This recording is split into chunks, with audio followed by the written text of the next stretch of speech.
It's 2026. The Nintendo Switch 2 has now been on the market for over 6 months. Expedition 33, Trails in the Sky First Chapter, and Final Fantasy Tactics: The Ivalice Chronicles were among some of the best releases of 2025. And yet people are currently paying $350 or more for a game device that released in 2011. The Nintendo 3DS sale market has been absolutely crazy recently, with the eShop being shut down now, and physical cartridges for games like Radiant Historia selling for over $100 on eBay. The barrier to entry for 3DS JRPGs has never been higher. But the thing is, the Nintendo 3DS isn't just a quote-unquote nostalgia trip. It's arguably the last bastion of a special kind of JRPG design, as I doubt any of the major companies will release a dual-screen console ever again. Today we're going to be looking at the top 5 JRPGs on the 3DS that kinda justify that insane price tag, and why if you're looking for a copy of any of these games, you better go pick it up ASAP, because the prices are only going to continue to rise as time goes on. If you want to know why the 3DS is still relevant to many JRPG fans, look no further than Shin Megami Tensei 4. While Shin Megami Tensei 5 is on every modern console, 4 and its sequel, Apocalypse, are still trapped on this piece of hardware. This is peak press-turn combat.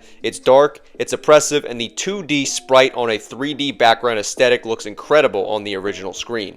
In 2026, this is the gold standard for why you need to own a 3DS, especially as a JRPG fan. It hasn't even been ported or remastered, and it remains one of the best RPG stories ever told, at least in my eyes. The Shin Megami Tensei series is of course a great series of RPGs, and I think that most JRPG fans or just RPG fans know that, but if you haven't played this, I would totally recommend picking up a 3DS to do so. Next up is Radiant Historia Perfect Chronology. If you're a fan of Chrono Trigger, this is basically its spiritual successor.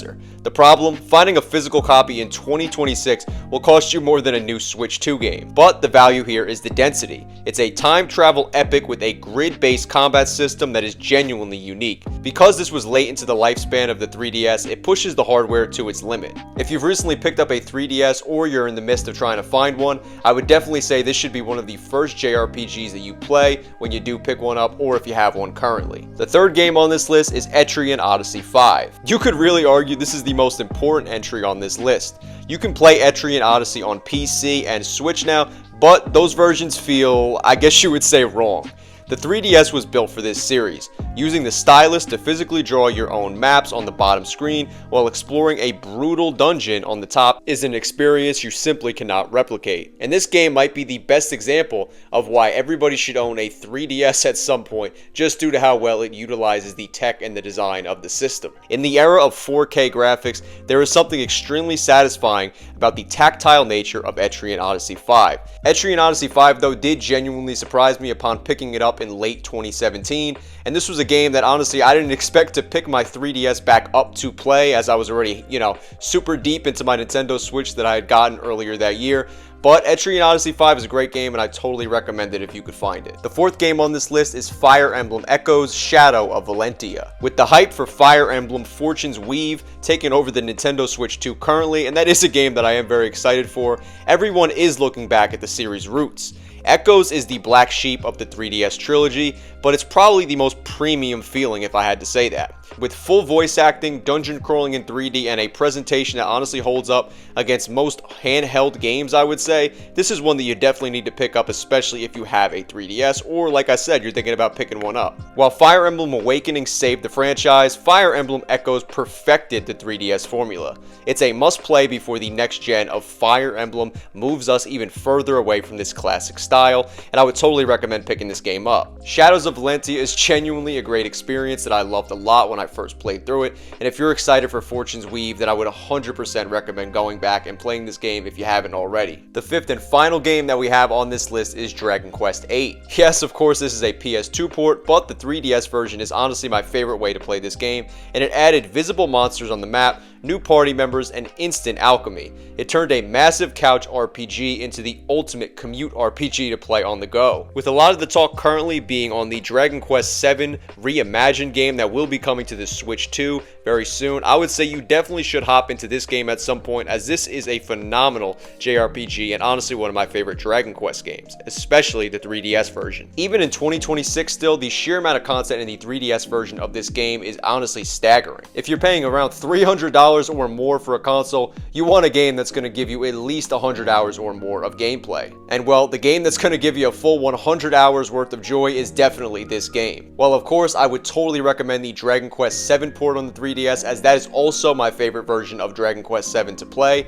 at least until we get reimagined. I would definitely say pick up 8, as obviously, you know, that game's not getting the remaster treatment that we're seeing with Dragon Quest VII Reimagined coming real soon, so I have to put 8 on this list over 7 just for that reason as of right now. So is a 3DS worth somewhere from $200 to $300 in 2026? Honestly, the answer might be yes if you want to hop in before the prices rise even more, because I don't think this is going to be a bubble that bursts. While yes, you can probably find a regular 3DS for a cheaper price, somewhere in the, you know, less than $100 range, albeit I don't know how good the quality is. The new 3DS XL is really the one that is kind of rising in terms of pricing as of right now. But I will say, if you are a JRPG fan that's willing to homebrew their console, I would say you'd absolutely look at this as a worthwhile investment. The 3DS library is a concentrated dose of JRPG creativity that really hasn't been matched ever since. Between the Nintendo DS backwards compatibility and the 3DS exclusives, you're looking at 200 of the most creative and some of the best RPGs ever created all on one device. The hardware is expensive, yes, but I will say that the experiences are priceless. My advice or my suggestion would really just be to buy one now. 3DS prices are only going one way,